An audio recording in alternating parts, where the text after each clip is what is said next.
Hey everybody, welcome to the Nautical Nick YouTube channel. Today I'm going to be teaching you how to spearfish in the surf ecosystem. Make sure you check out my in-depth guide on all the different species that you can find in the surf ecosystem. It'll be extremely valuable for you if you plan to spearfish here. This is a really cool ecosystem that's often overlooked by spearfishermen, but it's full of a bunch of different kinds of species that hang out in shallow water looking for different kinds of marine invertebrates like sand crabs and clams. Spearfishing in the surf is the perfect place to start if you're brand new to spearfishing, because you only have to go out as far as the waves are breaking. You just go right behind the waves and swim around back and forth there. You don't have to go deep at all. You don't really have to dive very much. Since the water's shallow, typically, you're going to be at close range to the fish. You don't have to be stealthy. You just have to find at whatever depth the fish are hanging out at, swim back and forth until you find one, and as long as you're not moving too quickly and scare them off, then you should be able to shoot one. As soon as I entered the water, right as I got to right where the waves are breaking, I got really lucky and I came across a yellowfin croaker, which I shot pretty easily. As soon as I get my hands on the fish, before taking it off the spear, the first thing you want to do is brain the fish to instantly kill it so it doesn't suffer anymore or thrash around, and then you slit the gills to let out the blood. This method of dispatching the fish is called ikejime, and it helps preserve the quality of the meat. So at this point in the video, I climbed over the jetty and I'm hopping into the channel side here because the visibility was just terrible on the other side. Right here I spot a calico bass. Took a shot at it, but I missed. And then I gave up immediately and went back to the other side. Ow! My knee hit a rock.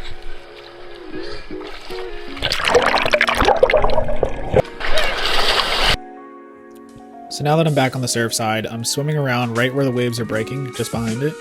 And lucky me, I found a corbina. I missed the first shot, chased it down, and it's still there. There's two of them right there, as you can see. Really big ones. And boom, shot it, dug the spear down into the sand, I'm reaching down, and it escaped. I wasn't quick enough. But I got a pretty good hit on it because I was able to chase it down, and boom, got it again.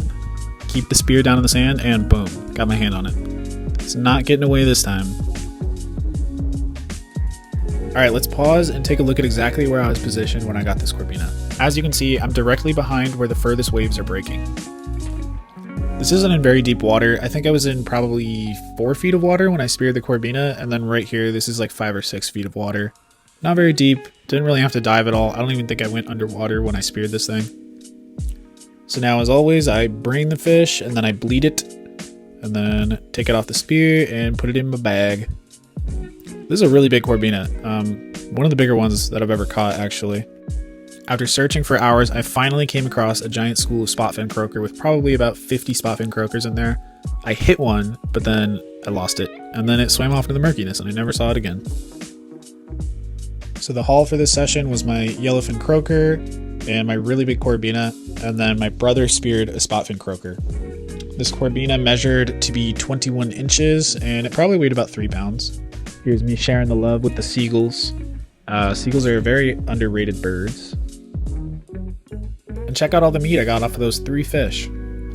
I came back again on a day with much better conditions. It was sunny, the skies were clear, the waves were small, the swell was small, and the tide was ideal, which is a rising tide about 2 hours after low tide. I moved up the jetty to an area with a lot of big rocks and structure, which is exactly the kind of area you go to if you're looking for surf perch, which I come across right here, and I took a shot at a surf perch and I missed. It's never a good idea to do what I just did and take a shot at a fish when there's a rock right behind it. Here's some beautiful ochre sea stars. Please don't spear those. I just came across a massive school of spotfin croaker. There's probably like 100 of them in here. Somehow missed that shot, chased him down. After missing your shot, it can be really, really hard to track down fish and follow them around in the surf because it tends to be a lot of sand kicked up in there, visibility is not great. But I kept on getting lucky and kept on finding them again. But I also kept missing, so Didn't end up getting one. I found the school again, and this time I was not gonna let one go. Shot one, stuck it right into the sand, reached down and grabbed it. Now watch, I'm gonna unmute the video so that you can hear this thing croak. They're called croakers for a reason. They make a very, very loud croaking noise after you shoot them.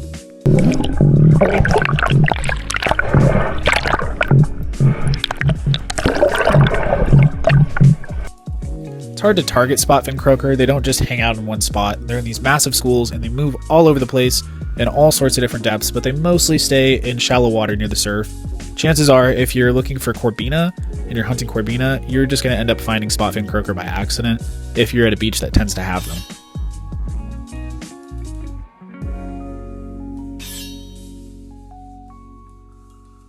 Something very important to note is that a lot of the fish in the surf ecosystem, like corbinas and especially spotfin croaker, are only really found when the water's warmer. So that's like late spring to early fall. They are seasonal. During the other months of the year, they go into deeper water, so you're only really going to find them in this ecosystem during those times of year. Here's a little common round stingray. Right at the edge of the sand cloud here, where I can actually see, I spotted a corbina. Boom. Shot it, but it got away. Wasn't a good hit. But yeah, I like to hang out right at the edge of the sand cloud.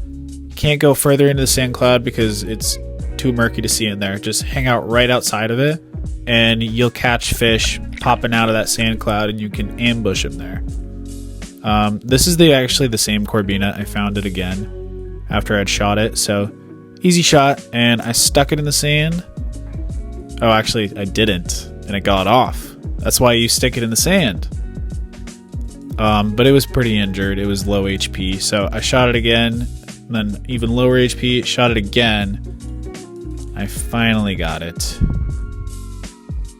Got my hand on that guy.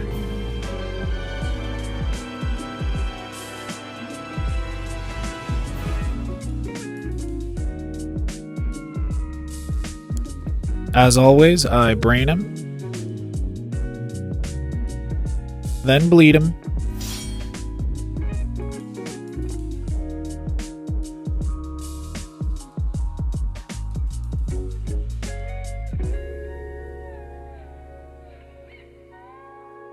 And then stick him in the bag. Here we got a school of medium-sized corbina in about 3 feet of water. Managed to spear what I thought was the biggest one. Stuck it right in the sand. Very smooth spearing.